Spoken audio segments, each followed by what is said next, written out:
Good morning students. मैं doctor Dharmendra Sharma, इतिहास विभाग, सम्राट पृथ्वीराज चौहान राजकीय महाविद्यालय भीम। हमने अपने पिछले वीडियो में मौर्य साम्राज्य के विषय में चर्चा की थी, जिसमें मौर्य साम्राज्य की विजय का अध्ययन किया गया था। भाग 1। भाग 2 में चंद्रगुप्त मौर्य की विजय को ही हम निरंतर रखेंगे। इसकी निरंतर चंद्रगुप्त मौर्य की विजयों की निरंतरता में पहले हमने मगध पर आक्रमण के विषय में चर्चा की थी। मगध पर प्रथम आक्रमण के विषय में, मगध पर 2 बार आक्रमण किया। प्रथम बार के विषय में हम लोगों ने चर्चा की थी। अब है मगध पर पुनः आक्रमण। पंजाब पर अधिकार करने के बाद चंद्रगुप्त मौर्य ने मगध पर विजय प्राप्त करने की ओर पुनः ध्यान दिया, लेकिन दुर्भाग्यवश चंद्रगुप्त की मगध विजय के विषय में हमें अत्यंत ही कम सामग्री, अल्प सामग्री प्राप्त होती है। महावंश टीका और परिशिष्ट पर्वन नामक ग्रंथों से ज्ञात होता है कि मगध पर विजय प्राप्त करने के लिए चंद्रगुप्त को अनेकों बार प्रयास करना पड़ा था। चंद्रगुप्त पंजाब पर विजय प्राप्त करने और अपनी सेना को संगठित करने के बाद सीमांत प्रदेशों से अपना विजय अभियान प्रारंभ किया। धीरे धीरे वो इन प्रदेशों पर विजय प्राप्त करता जाता और वहां अपनी सेनाएं नियुक्त करता जाता था। इस प्रकार की सही रण पद्धति को अपनाकर उसने मगध पर आक्रमण कर दिया। चंद्रगुप्त और मगध के शासक धनानंद के बीच अत्यंत भीषण युद्ध हुआ था। धनानंद की सेना के विषय में यूनानी स्रोतों से ज्ञात होता है कि उसमें 2 लाख पदाती पैदल सैनिक, 20,000 अश्वारोही घोड़े की सेना, 2,000 रथ और 3,000 हाथी थे। धनानंद को इतनी विशाल सेना को ध्यान में रखते हुए अनुमान किया जा सकता है कि यह युद्ध कितना भीषण रहा होगा। साहित्यिक ग्रंथ मिलिंद पन्हों से यह ज्ञात होता है कि नंद राजा और चंद्रगुप्त के बीच में जो युद्ध में 10,000 हाथी, 1 लाख अश्वारोही जो घोड़े के सैनिक थे, वो 5,000 रथ के सैनिक और 100 कोटि पदाती सैनिक रण क्षेत्र में मारे गए थे। यद्यपि इतिहासकार इस वर्णन को अतिशयोक्तिपूर्ण भी मानते हैं, किंतु फिर भी इससे यह अवश्य पता चलता है कि नंद राजा और चंद्रगुप्त के मध्य भीषण युद्ध हुआ होगा, जिसमें असंख्य सैनिक मारे गए थे। साहित्यिक ग्रंथ मिलिंद पन्हों से ही यह ज्ञात होता है कि नंद राजा के सेनापति का नाम भद्रसाल था। अन्य साहित्यिक ग्रंथ मुद्रा राक्षस के अनुसार इस युद्ध में चंद्रगुप्त की सहायता पर्वतक नामक राजा ने की थी।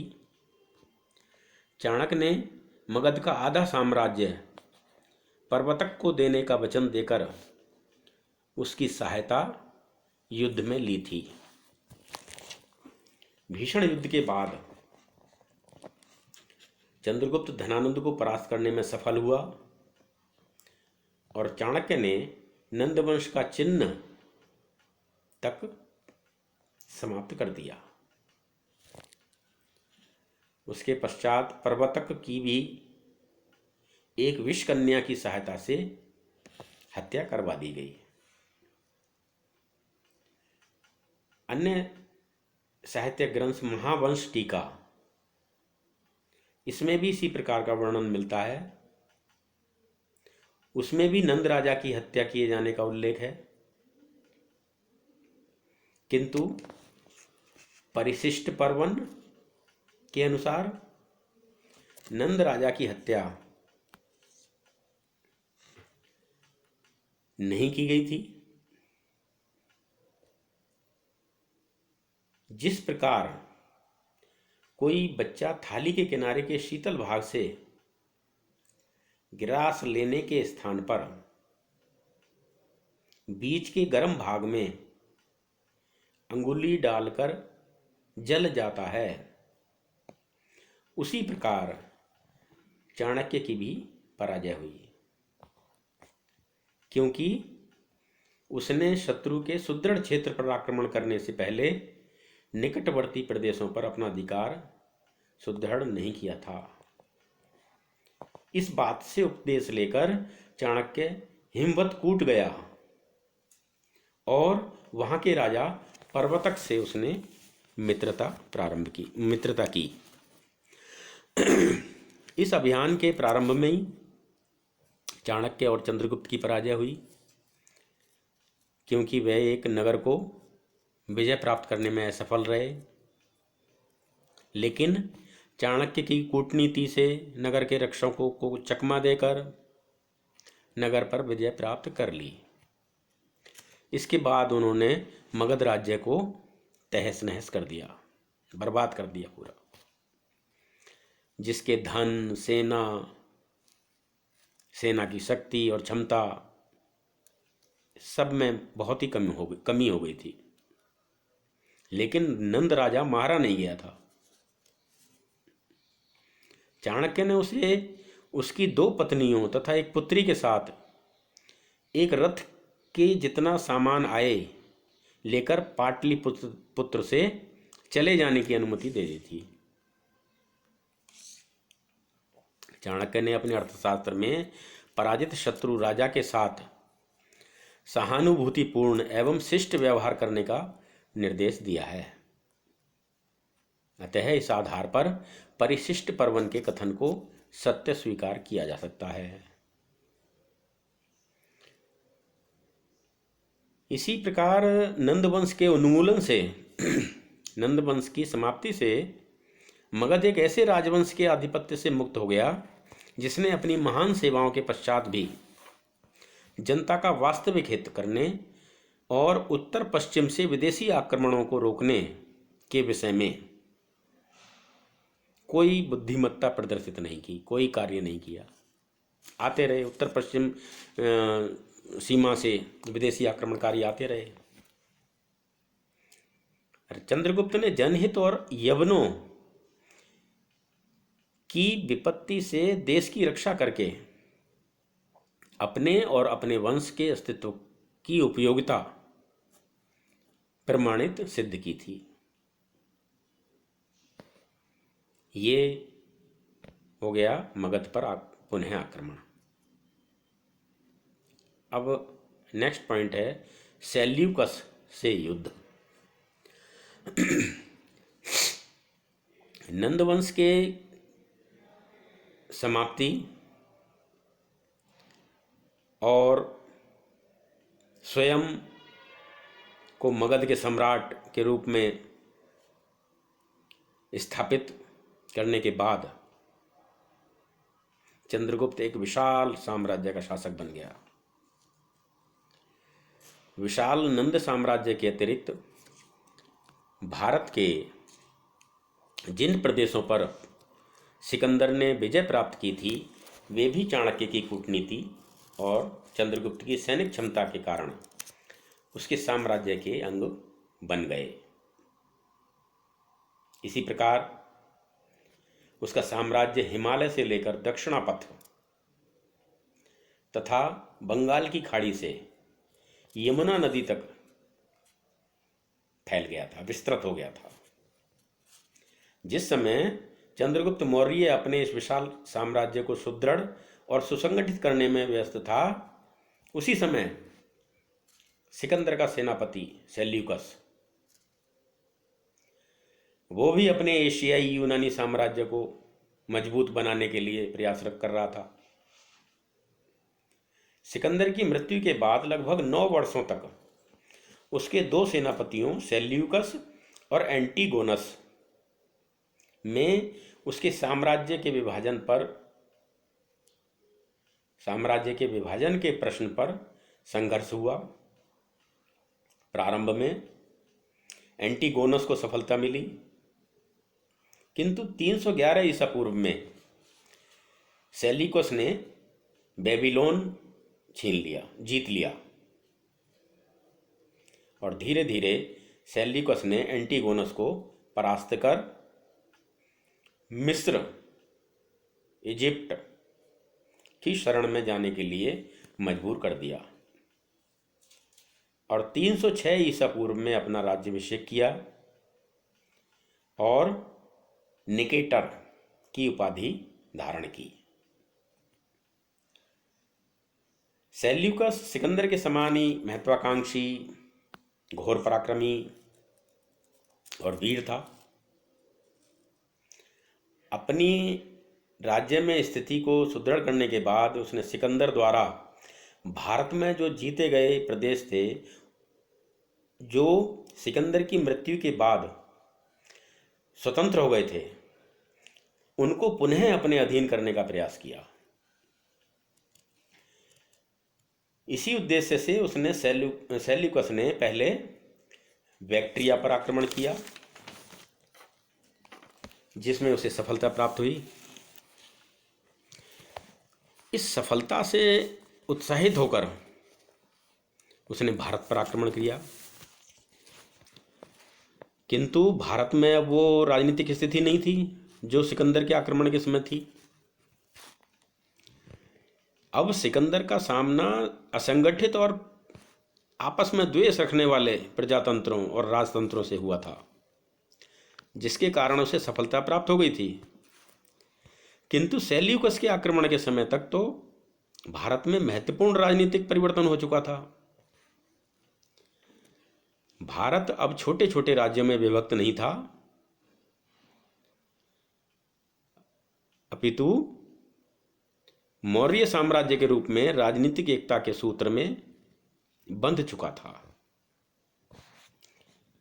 इसका क्या परिणाम हुआ कि सेल्यूकस का सामना छोटे छोटे राज्यों से नहीं, अपितु सार्वभौम सम्राट चंद्रगुप्त की सुसंगठित सेना से हुआ। इसलिए भारतीय प्रदेशों पर अधिकार करने के स्थान पर सेल्यूकस को ही अपने राज्य के अनेक प्रदेश चंद्रगुप्त को सौंपने पड़े। सेल्यूकस के भारतीय अभियान पर अनेक इतिहासकारों ने अनेक साक्ष्य प्रस्तुत किए हैं, जो कि निम्न प्रकार हैं। इतिहासकार जस्टिन ने सेल्यूकस का उल्लेख करते हुए लिखा है कि उसने अपने और सिकंदर के अन्य उत्तराधिकारियों के मध्य मैसिडोनिया साम्राज्य का विभाजन हो जाने के बाद पूर्व में अनेक युद्ध लड़े। पहले उसने बेबीलोन को अधिकृत किया, उसके बाद बैक्ट्रिया को, उसके बाद वह भारत आया। चंद्रगुप्त उस समय भारत का स्वामी था। सेल्यूकस ने उससे संधि कर ली और पूर्व के समस्त कामों को समाप्त कर वह एंटीगोनस के विरुद्ध युद्ध में संलग्न हो गया। एक अन्य रोमन इतिहासकार एपियन भी सेल्यूकस और चंद्रगुप्त के मध्य जो युद्ध हुआ था उसका वर्णन करते हैं। हालांकि एपियन ने इस युद्ध का पूर्ण वर्णन तो नहीं दिया है और न ही इस युद्ध की तिथि का उल्लेख किया है। जो एपियन के शब्द हैं, सिंधु नदी को पार की उसने सेल्यूकस के विषय में, सेल्यूकस सिंधु नदी को पार किया और भारतीयों के राजा सेंड्रोकोटस, जिसे चंद्रगुप्त कहा जाता था, से युद्ध लड़ा। अंत में उसने संधि कर ली, उसके यानी चंद्रगुप्त के साथ वैवाहिक संबंध स्थापित किए। अन्य इतिहासकार प्लूटार्क के अनुसार कुछ ही समय के बाद सेल्यूकस को सेंड्रोकोटस यानी चंद्रगुप्त ने 500 हाथी भेंट किए और 6 लाख सैनिक लेकर उसने यानी चंद्रगुप्त ने भारत विजय प्रारंभ की। अन्य इतिहासकार हैं स्ट्रेबो, प्लिनी आदि लेखक भी इस वर्णन को स्वीकार करते हैं। इन उदाहरणों से यह सिद्ध हो जाता है, स्पष्ट हो जाता है कि चंद्रगुप्त के शासनकाल में सेल्यूकस ने भारत पर आक्रमण किया था। सेल्यूकस ने भारत में कहां तक प्रवेश किया, इस विषय में भी विद्वानों में मतभेद है। भारत में कहां तक सेल्यूकस पहुंचा? कुछ इतिहासकारों का यह विचार है कि सेल्यूकस पाटलिपुत्र को जीतकर गंगा के किनारे तक पहुंच चुका था, किंतु इस मत को स्वीकार नहीं किया जा सकता। यदि सेल्यूकस को सिकंदर के समान सफलता प्राप्त हो गई होती तो यूनानी लेखक ने इसे अवश्य इस तथ्य का उल्लेख किया होता। इसके अतिरिक्त एपियन के वर्णन से भी यह स्पष्ट हो जाता है कि वह सिंधु नदी तक ही पहुंच सका था, गंगा नदी तक नहीं। सिंधु नदी पार करते ही उसका चंद्रगुप्त से सामना हुआ था। अतः स्पष्ट हो जाता है कि सिंधु नदी तट पर ही चंद्रगुप्त ने सेल्यूकस को परास्त कर उसे संधि करने के लिए मजबूर किया था, बाध्य किया था। इतिहासकार प्रोफेसर पाथरी ने लिखा है कि यहाँ पर एक प्रश्न विचारणीय है कि सेल्यूकस के सिंधु नदी के तट पर पहुंचने पर चंद्रगुप्त उसका सामना करने के लिए वहां कैसे उपस्थित था, जबकि उसकी राजधानी तो पाटलिपुत्र थी।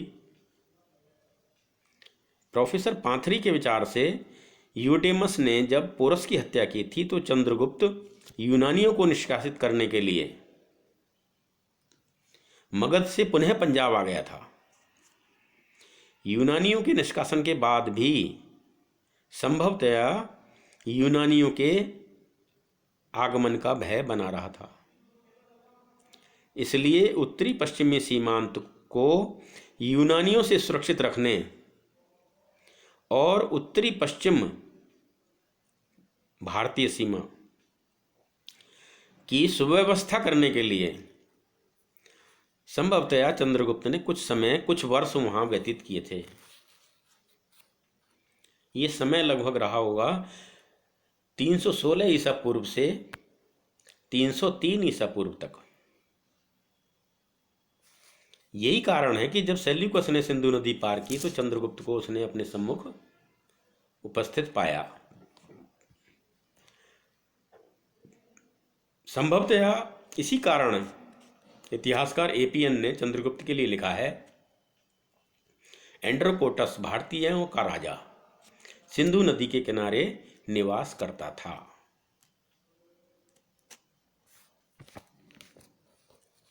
अब सेल्यूकस से संधि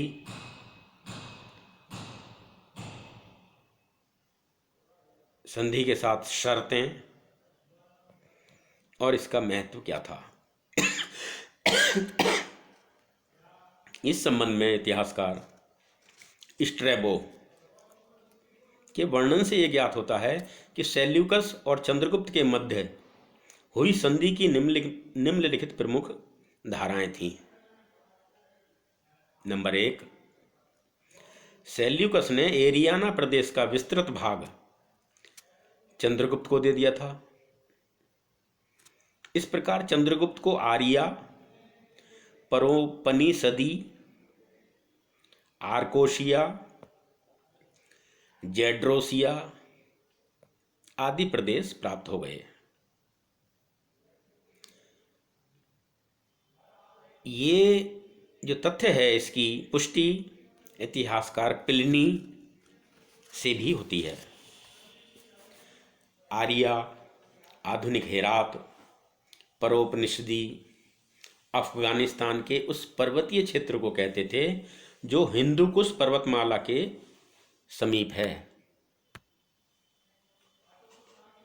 आर्कीशिया, आधुनिक कंधार और जेड्रोसिया वर्तमान में बलूचिस्तान के प्रदेश को कहा जाता है। इस प्रकार हम देखते हैं कि चंद्रगुप्त का साम्राज्य जो सेल्यूकस की पराजय से पूर्व सिंधु नदी तक सीमित था, इस संधि के परिणाम स्वरूप हिंदुकुश तक विस्तृत हो गया, फैल गया।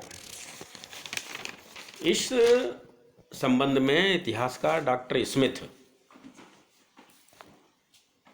का कथन है कि 2000 वर्ष से भी पूर्व भारत के प्रथम सम्राट ने उस वैज्ञानिक सीमा को प्राप्त कर लिया था जिसके लिए उसके ब्रिटिश उत्तराधिकारी व्यर्थ की आहें भरते रहे तथा जिसे 16वीं और 17वीं शताब्दियों के मुगल साम्राज्य भी कभी पूर्ण रूप से प्राप्त नहीं कर सके। चंद्रगुप्त ने सेल्यूकस को 500 हाथी प्रदान किए थे। सेल्यूकस ने चंद्रगुप्त के साथ वैवाहिक संबंध स्थापित किए थे।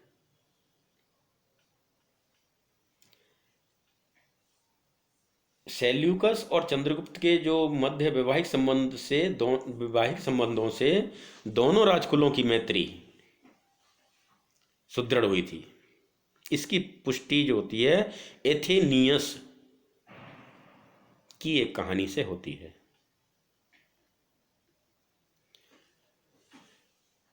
चंद्रगुप्त और सेल्यूकस के मध्य जो युद्ध हुए थे उनकी तिथि के विषय में